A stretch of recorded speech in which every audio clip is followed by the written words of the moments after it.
Dark greetings, welcome to the last video of this year's Spooktober/HALLOWEEK. Today we're talking about misogyny and witchcraft. I will be talking about the demonization of witches and the demonization of women and how the two go hand in hand across history, focusing mostly on the Middle Ages, but I'll also touch on how this relates to modern day misogyny. Most of what I'm talking about today is from the book Witches and Pagans by Max Dashu, a historian who founded the Suppressed Histories Archive, very cool, as well as a recent trip to Salem, which I posted about as well. But first, do you recognize who I'm dressed as today?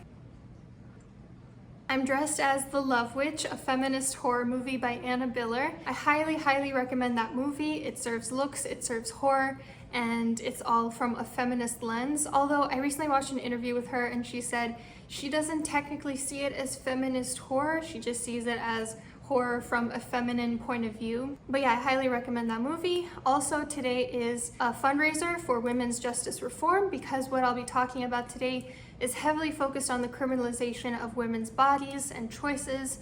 Today's fundraiser is the Center for Reproductive Rights. I don't think I need to explain why women's reproductive rights are being threatened right now, such as what's been happening in Texas recently. We've been doing so well on fundraisers lately. You all helped raise over $725 for domestic violence charity last month and over $518 for helping Afghanistan after the Taliban took over. And so thank you so much for your contributions. They mean so much. They've been exceeding our monthly goals for fundraisers and I do really appreciate it. I hope you consider donating for this month as well, since we have another incredibly important cause in fighting for women's autonomy. So let's just get into it. Let's talk about the character assassination of female deities and their worshippers. In pagan times, women were revered just as much as men. Gods and goddesses were worshipped side by side. But once people started moving towards a more patriarchal society, their religion reflected that. Female deities were demonized, as were women who still worshipped those deities and or refused to conform to the patriarchy. In the Middle Ages, a battle for power took off. Christianity was increasingly expanding to Europe, and the people in power in Christianity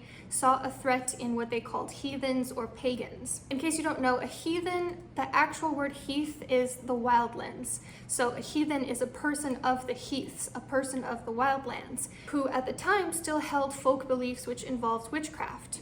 And pagan came from paganus, which just meant a commoner. Again, a person of the heaths, a person who was not living in a centralized area, who still held those folk religions. And so the Christians in power demonized witchcraft and conflated paganism with witchcraft, thereby allowing them to also demonize pagan customs. It's ironic because Christian leaders themselves utilized and continue to utilize what we would objectively consider witchcraft. In Christian Mass, the priest himself is performing an incantation that is meant to magically transform wine and wafer into the body of God. Hi, baby. But the church felt that they had to close this practice off from anyone who's not associated with their religion, so they condemned incantation in lay people. Witchcraft in the context of Christianity was viewed as holy, whereas witchcraft in any other context was condemned as satanic or demonic. And since women could not be priests, women were automatically excluded from these holy forms of witchcraft. And any and all forms of witchcraft that women did participate in were by definition evil. Clergy also denied the experiences of spirit or shamanic flight, insisting that this was merely an illusion or a dream or a delusion, unlike the experiences of male prophets whose experiences they validated as divine. It's a tale as old as time. Someone comes to power and they have to demonize those who threaten that power. Powerful witch goddesses and legends began to be depicted as threatening, maleficent, or weak. For instance, Norse giantesses began to be depicted as slaves to Odin. Or is it Odin? I don't know, I'm not Norse. Women who participated in witchcraft were said to worship the devil, and the goddesses that they worshipped, such as Diana in particular, were made synonymous with the devil. Old women in particular were character assassinated along with witches because they often held witchcraft beliefs. They often had these ancient customs ingrained in them. Max Dashu talks about the Lady of Pohjola from the Finnish Kalevala.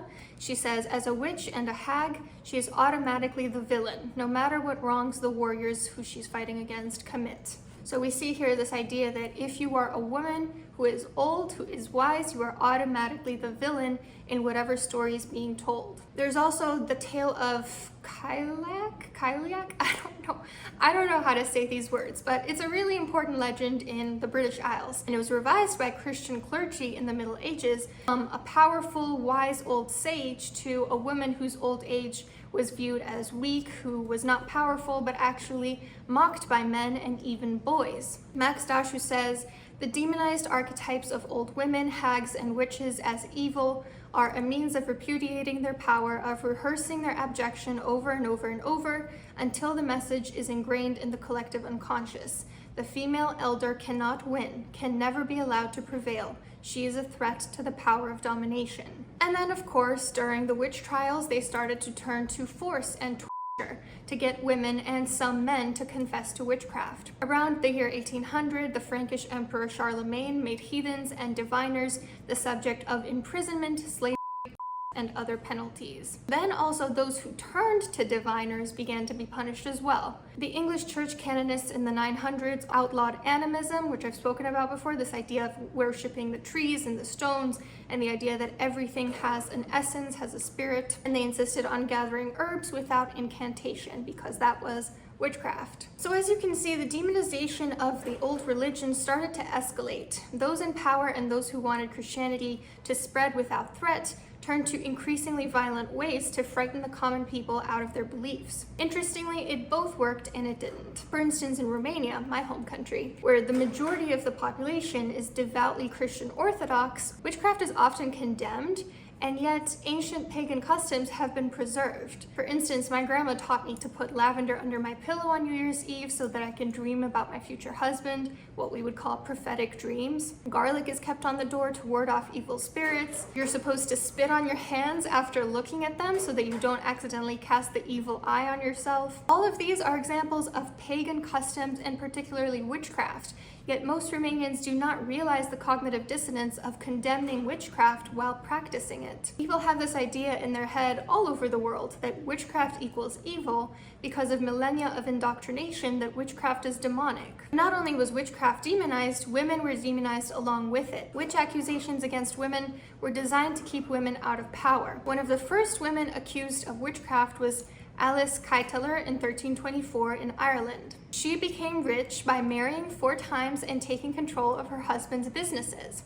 Her stepchildren accused her of demonically seducing their fathers. She was convicted, but luckily she had enough influential connections to flee the country. Gerberga in 837 was the first known woman to be executed as a witch on suspicion of tampering with the affections of her friend's husband. Bertilla, the wife of Berengar I, was executed for witchcraft in the year 911 for taking a political position that angered her husband, perhaps siding with another family against him. Dashu says, one way or another, as a wife or a witch, Bertilla was killed for being a woman. Queen Elfrida from the 1100s was the first English queen to be crowned and rule as regent for her son, accused of witchcraft. Why do you think? Could it have been related to the fact that she was the most powerful woman in England at that time? During the 14th to 18th centuries, 50,000 people were executed for witchcraft.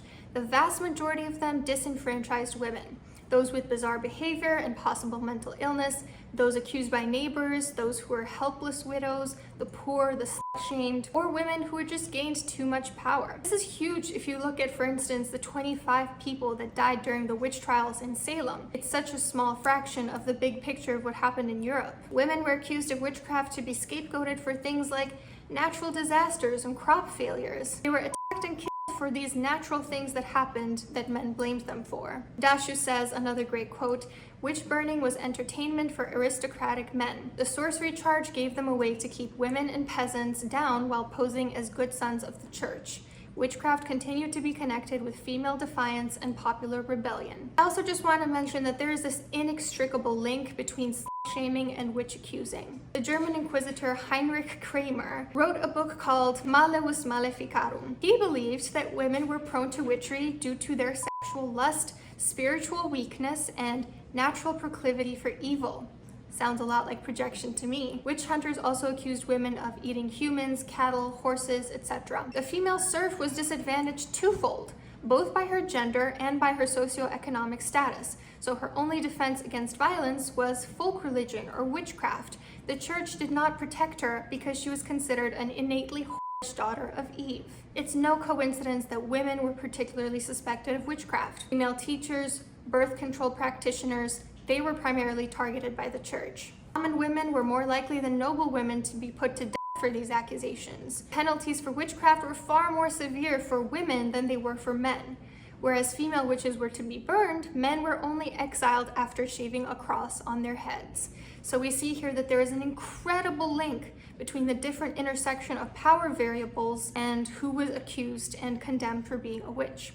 Those who had the least power, or those who should have had the least power but were starting to threaten that, they were the ones who were targeted. It's also interesting that the female words we use to refer to witches usually insinuate harm doing, whereas the male ones are much more neutral, such as sorcerer, magician. It's kind of like, is it the chicken or the egg? We use more stigmatizing words for women than we do for gender neutral concepts or for male concepts, but also we have a tendency to stigmatize words that are already associated with women. There's a pattern across history of devaluing anything associated with women or primarily female endeavors. The types of crimes of witchcraft were incredibly gendered as well. Spanish ruling around the 12th century stated that women should be killed for abortions, having relations with a Muslim or Jewish man, prostitution, which by the way, any woman who had sex with multiple men was considered a prostitute, and leaving her husband to marry another. Bashu says witch and harlot both stood outside approved female behavior in a patriarchal society, making them convenient scapegoats. Their power, whether magical or sexual, was easily represented as threatening divine authority, which in practice was indistinguishable from male power. Witch and whore were used interchangeably. If you were a witch, then you were also a whore of Satan. If you were a whore, then you might as well have been a whore of Satan because your female sexuality was automatically demonized. The whole concept of demonizing witches stems out of a fear for women's power. Women have a great deal of power intrinsically within ourselves. Even when society has stripped us of all else, we have emotional intelligence, persuasion, relational aggression even. Women fight sneakier. We don't just throw punches. We fight with silent weapons, like with words, with things that can't be taken away from us. And that scares the shit out of misogynists, because we know that even when they take everything else away from us, there are some things they can never take, like a witch's powers. And so if you can't take something away, your only option is to demonize it. Just like witches are condemned, so are women's gifts. To this day, there exists a smear campaign against women trying to paint us as manipulative, maleficent, sneaky, dishonest creatures, subhuman. They concoct caricatures of what they perceive to be our weaknesses, and they make us seem fragile or superficial or threatening for our strengths. Make no mistake, this is because they fear us. They don't want the scales to tip towards equality. They know the great potential for power that women hold, and they fear that if women had equal power, we would use it against men if we had the option. But I also think the demonization of women is about the shaming of women's bodies. This is abundantly clear in how inextricably linked witch hunting and shaming are. Let's think about this in terms of the triple goddess moon framework, the maiden, mother, and crone. When we talk about hatred for the maiden, she is an object of sexual desire, and therefore she holds power over men.